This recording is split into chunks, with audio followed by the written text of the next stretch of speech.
hörmətli izləyicilər, xoş gördük hər birinizi. Necəsiz? Bugünkü dərsimizdə sizlər üçün artıq erkən orta əsrlər dövründə mədəniyyət, yəni yazı, memarlıq abidələri və digər məsələlər haqqında məlumat verəcəm. Dərsimizə keçid alaq. Deməli, ilk növbədə yazı haqqında danışmaq istəyirəm. Biz bilirik ki, artıq erkən orta əsrlər deyərkən Azərbaycanda söhbət gedir 3-11-ci əsrlər aralığından. Və bu dövrdə deməli Azərbaycan ərazisi Şimali Azərbaycan və Cənubi Azərbaycan olaraq iki hissəyə ayrılırdı ki, Cənubi Azərbaycanda Atropatena, Şimali Azərbaycanda isə Albaniya dövləti var idi. Cənubda Atropatena biz bilirik ki, Sasanilərin yarandığı dövrlərdən etibarən Atropatena Sasanilərin asıllığı altında olmuşdu 227-ci ildən etibarən və Sasanilərdə qəbul edilən bütün qanunlar eyni zamanda Atropatenaya da şamil edilirdi. Atropatenada istifadə olunan yazı sistemi Pəhləvi yazı sistemi idi ki, Sasanilər dövründə istifadə olunan, onlardan qalma Pəhləvi yazı sistemi eyni zamanda Atropatenada tətbiq olunurdu. Albaniyada isə deyəcəyik ki, Albaniyada yazı mədəniyyətinin olduğunu hardan bilirik ki, Albaniyada 3-cü əsr dövründə, yəni bizim eranın 3-cü əsrində Romaya göndərilmiş sənəd və 5-ci əsr dövründə Albaniyada qəbul edilmiş fərmana əsasən Albaniyada yazı mədəniyyəti haqqında məlumat əldə edirik. Albanların özünə məxsus 52 hərfdən ibarət əlifbası olmuşdur. Onlar bu əlifbadan istifadə etmişlər. Və biz bu xüsusiyyətlərinə görə Albanların yazıya malik olduğunu anlayırıq. Bundan əlavə, bu dövrün tarixçisi Moisey Kalankatlı və ya Musa Kalankatlı deyilir ki, bu şəxsin adına. Onun verdiyi məlumatlarda yazısı olan xalqlar içərisində Midiyalıların və Albanların da adı çəkilmişdir. Daha sonra Azərbaycanda artıq ərəblərin gəlişindən sonra 7-ci əsrdən sonra ərəb əlifbasından istifadə olunmağa başladı.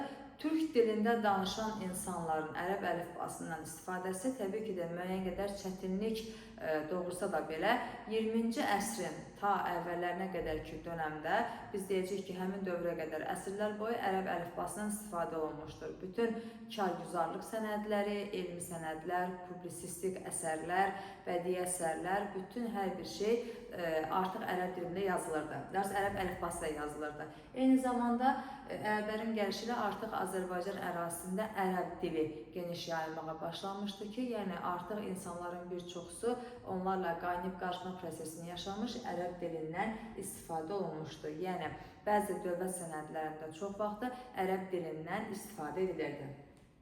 Hətta biz deyəcəyik ki, Azərbaycanlı bəzi gənclər öz təhsillərini davam etdirmək üçün ərəblərin hakimiyyəti altında olan Bağdad, Nəcəf, Küfə, Mədinə şəhərlərinə gedərək oradakı mədrəsələrdə təhsillərini davam elətdirirdilər və ali təhsil alırdılar. Daha sonra bu dövrdə mədəniyyət memarlıq haqqında məlumat vermək istəyirəm ki, erkən orta əsrlər dövründə ilk öncə Alban memarlığı, yəni Şimali Azərbaycanda meydana gəlmiş Alban dövlətinin mövcudluğu dövrünə uyğun gələn Alban memarlığı haqqında məlumat versək, ilk növbədə burada müdafiə istehkamlarından istifadə olunduğunu görə bilərik ki, müdafiə məqsədi ilə Şirvan səddi, Samur səddi inşa edilmişdi. Daha sonra Dərbənd səddinin inşasını söyləyə bilərik ki, Albaniyanın mövcudluğu dövrünə uyğun gəlir. Dərbənd səddi Sasanilər tərəfindən inşa olunmuşdu, 6-cı əsrdə inşa olunmuşdu və Dərbənd səddi şimaldan yürüş edən Türk tayfalarının hücumlarına qarşı inşa olunmuşdu. Hansı ki, söhbət gedirdi 4-7-ci əsrlər dövründə Hun, Sabir, Barsir, Xəzər tayfalarının Azərbaycana olan yürüşlərindən, Cənubi Qafqaza olan yürüşlərindən söhbət gedirdi ki, bunların qarşısını almaq üçün Dərbənd səddi, Dərbənd qalası inşa edilmişdi. Dərbənd qalasına Narın qala da deyilirdi. Daha sonra digər Alban memarlıq abidələrindən inşa olunmuş qalalardan Cavanşir qalası inşa edilmişdir ki, hökmdar Cavanşirin şərəfindən inşa olunmuşdu. İsmayıllı rayonu ərazisində yerləşir.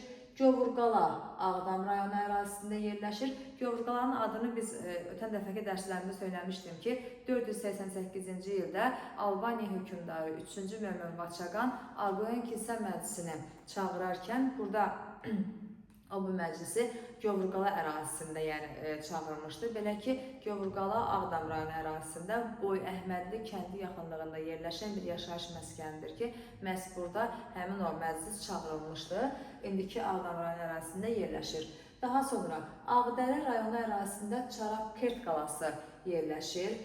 Bundan başqa bu dövrün din cəhətdən, yəni kilsə kimi fəaliyyət göstərə biləcək monastırı, Amaras monastırı Xocavənddə inşa olunmuşdu. 3-cü Mömin Maçaqanın hakimiyyət dövründə artıq bu deməli məbəd monastıra çevrilmişdi.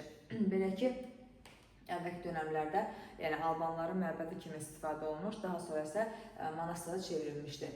Daha sonra Laçın ərazisində Ağoğlan məbədinin adını qeyd edə bilərik. Şabran ərazisində Çıraq qalanı qeyd etmək olar.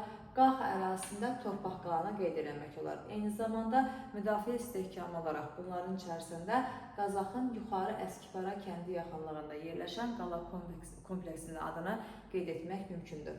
Daha sonra Albaniyanın varlığına son qoyulduqdan sonra artıq Ərəb ağalığı dövrü başlayır ki, Ərəb ağalığı dövründə əsasında 8-ci əsrdən inşa edilmiş abidələrə gəldikdə Bərdədə Tərtər çayı üzərində yerləşən daş körpünü söyləmək olar. Hal-hazırda bu dəqiqə həmin ərazidə durur bu körpü. Daha sonra Şamaxıda Cümə məscidi inşa edilmişdi 8-ci əsr dövründə. Tiflisdə hamam kompleksi inşa olunmuşdu 8-ci əsr dövründə. Daha sonra Ərəblərin artıq o zəifləmə anından sonra biz deyirik ki, 9-11-ci əsrlər dövründə Azərbaycanda bir sıra feodal dövlətlər yaranmışdı ki, həmin dövrdə də eyni zamanda memarlıq sahəsində inkişaf baş vermişdi və bir sıra abidələr inşa edilmişdi. 9-cu əsrdə Naxçıvanda Əlincə qalası inşa edildi, Lerikdə Oğlan qala inşa edildi, Şamaxıda Sündü kəndində günbəzli məscid inşa edildi 920-ci ildə və ümumiyyətlə biz deyəcəyik ki, ərəblərin Azərbaycana gəlməsindən sonra nəinki bizim dilimizdə, əlifbamızda dəyişiklik oldu. Eyni zamanda bu öz təsirini memarlığa da göstərdi. Belə ki, memarlıqda günbəzli məscidlər, mədrəsələr, karvansaralar, eyni zamanda türbələrin inşa olunması məhz ərəblərin dövründən bizə qalmış xüsusiyyətlərdir. Hətta biz indiki dövrümüzdə belə həmin o türbələrin, o belə deyim, ərəb xətti ilə inşa olunmuş memarlıq abidələrinin Azərbaycan rayonlarında qalıqlarının qaldığının şahidi oluruq. Daha sonra digər məsələlər haqqında Azərbaycanda belə deyək də xalçaçılıq haqqında, digər sahələr haqqında məlumat vermək istəyirəm. Azərbaycan xalçaları 2010-cu ildə UNESCO-nun qeyri-maddi mədəni irsi siyahısına daxil edilmişdi və burada biz deyəcəyik ki, xalçalar barəsində 7-ci əsr dövründə yaşamış Musa Kalamkatlı, eyni zamanda buraya səyahət eləmiş Çin səyyahları Azərbaycan xalçaları haqqında məlumat vermişlər, Azərbaycanın xalçaçılıq mərkəzi olduğunu bildirmişlər. Daha sonra burada bu dövrdə tədqiq edilmiş xalçalardan Xosrovun Baharı adlı xalça aşkarlanmışdı ki, Sasani hökmdarı 1-ci Xosrov Ənişirvanın şərəfinə inşa edilmişdi bu xalça və bu Xosrovun Baharı adlı xalçada işlənmiş süjet, ornamentlər, naxışlar daha sonra öz əksini tapdı, daha da inkişaf etmiş formada 4 fəsil adlı Təbriz xalçalarında öz əksini tapmışdır. Daha sonra bu dövrdə, yəni erkən orta əsrlər dövründən Hüdud Əl-Aləm adlı naməlum bir mənbə arxeoloji qazıntılar zamanı tapılmışdı ki, biz bu mənbəyə əsasən Mərəddə, Gəncədə, Şəmkir ərazilərində yun məmulatların toxunduğunun, yun parçalardan istifadə olunduğunun sübutuna görə bilirik. Eyni zamanda bu dövrdə şəhərlərimiz içərisində Naxçıvan, Xoy, Muğan, Salmaz, Ərləbi şəhərlərdə də eyni zamanda xalçaçılıq və kilsəçilik inkişaf etmişdir. Mərəddə, Təbrizdə və Ərdəbildə qeyd etdiyim bu 3 şəhərdə Məxfur adlı xalçalar istehsal olunmuşdur. Ümumiyyətlə biz məlumat verdikcə görürük ki, həqiqətən də Azərbaycan yalnız təbii sərvətlərinə görə yox, digər xüsusiyyətlərinə görə də həqiqətən də bir çox dünya ölkəsindən çox-çox qabaqdadır. Daha sonra burada boyağı otu adlı bir ot əldə olunurdu və bunun istehsalını həyata keçirirdilər ki, bunu Hindistana göndərirdilər və gəlir əldə olunurdu. Bir də qırmızı boya verə biləcək qırmız adlı qurdlar yetişdirilirdi ki, bunlar da eyni zamanda boyaqçılıqda istifadə edilirdi. Din sahəsinə gəldikdə məlumat vermək istəyirəm ki, 3-cü 7-ci əsrlər dövründə Azərbaycanın cənubunda əsasən əhali atəşpərəstliyə sitayiş eləmişdi, yəni zərdüştiliyə. Azərbaycanın şimalında əsas əhali çox tanrılığa sitayiş edirdi, yəni bir çox tanrılara sitayiş verdi. Bütpərəstlik var idi, xristianlıq var idi, eyni zamanda burada da atəşpərəstlik var idi, yəni çox qarışıqlıq var idi burada, çox tanrılıq var idi. Albaniyada Alban əhalisinin bəziləri tanrıçılıq dininə sitayiş edirdilər, göy tanrıya, vahid tanrıya sitayiş edirdilər. Daha sonra deyəcəyik ki, Sasani hökmdarı 1-ci Şapurun dövründə Zərdüştiliyi zorla yaymaq haqqında əmr vermişdi 1-ci Şapur. Çünki 1-ci Şapur Zərdüştilik dinini yaymaqla əhalini itaətdə saxlamağın mümkün olduğunu hesab edirdi. Buna görə də xristianlara və daha doğrusu bütpərəstlərə və yahudilərə qarşı çıxırdı. Amma ki, o xristianları ən azından himayə edirdi digər hökmdarlar kimi. Daha sonra burada xristianlığın ümumiyyətlə Azərbaycanda, Albaniyada yayılması 1-ci əsrdən başlayır. Dünya üzərində xristianlığın yaranması da məhz 1-ci əsrdir. Azərbaycanda yayılmağa başlaması da 1-ci əsrdir. Və xristianlığın yayılmasına biz deyəcəyik ki, xristianlar əhli kitab hesab olunurdular. Onlar da Tanrıya, göy Tanrıya sitayiş edirlər və onlarda da kitab, müqəddəs kitab olduğu üçün ərəblər bura gəldikdən sonra da xristianlara toxunmurdular. Yalnız xristianlardan, yahudilərdən, əhli kitab hesab etdiklərindən cizyə can vergisini almaqla kifayətlənirdilər. Onların öz dininə sitayiş etmələrinə icazə verirdilər. Yəni onlara dəyib dolaşmırdılar. Daha sonra burada təbii ki bilirik ki, ərəblərin gəlməsindən sonra İslam dini yayılmışdı və indiki dövrümüzdə də hal-hazırda deməli əsasən İslam dininə sitayiş olunur, amma ölkəmiz tolerant bir dövlətdir. Hər bir dinə sitayiş edilməsinə icazə verilir. Xristianlıq haqqında əlavə verəcəyim məlumat budur ki, kitabda deməli mənə bəzi abituriyentlər bildirdilər ki, kitabda bəzi məqamlar vurğulanmayıb. Hansı ki, söhbət gedir Anaristotelin kitabından. Burada vurğulamaq istədiyim məqam budur ki, 1-ci əsrdən 313-cü ilə qədər Albaniyada xristianlığın həvari dövrü var. Yəni, həvari tərcümədə apostol, elçi, səfir deməkdir. Yəni, bu dövrdə 1-ci əsrdən 313-cü ilə qədər xristianlıq dini başqa ölkələrdən gələn xristian kilsələrinin nümayəndələri tərəfindən yayılırdı Azərbaycanda, Albaniyada yayılırdı bu din. Yəni, ilk dövrümüz ilk yayılma dövrüdür. Elçilər, səfirlər vasitəsilə burada yayılma dövrüdür ki, buna apostol dövrü, həvari dövrü adlandırırlar. 313-ə qədər. 313-cü ildə isə Albaniya hökmdarı Urnayer tərəfindən xristianlıq rəsmi din kimi elan olunur, dövlətin rəsmi dini kimi. 313-cü ildən sonraki olan dövr isə Yunanpərəst mərhələ adlanır, xristianlıq dininin ən çox inkişaf etdiyi dövr kimi hesab olunur.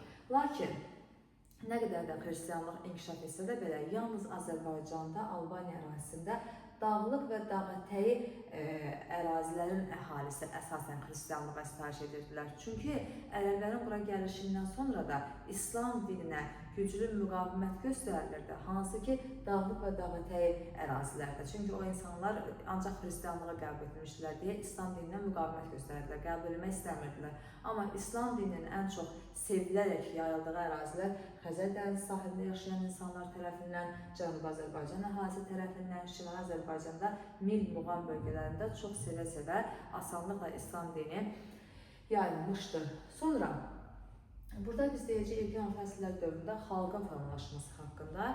İlk növbədə vurğulayım ki, Albaniya və Atropatenan dövlətlərinin yaranması ilə artıq Azərbaycanda Azərbaycan xalqının təşəkkülü prosesi başladı. Azərbaycan xalqının təşəkkülü prosesi, formalaşması prosesi bir qədər inkişaf etdi Sasani ağalığı dövründə. Sasanilərin dövründə buraya gələn Türk tayfalarının burada qaynayıb qarışma prosesi nəticəsində daha da inkişaf etdi.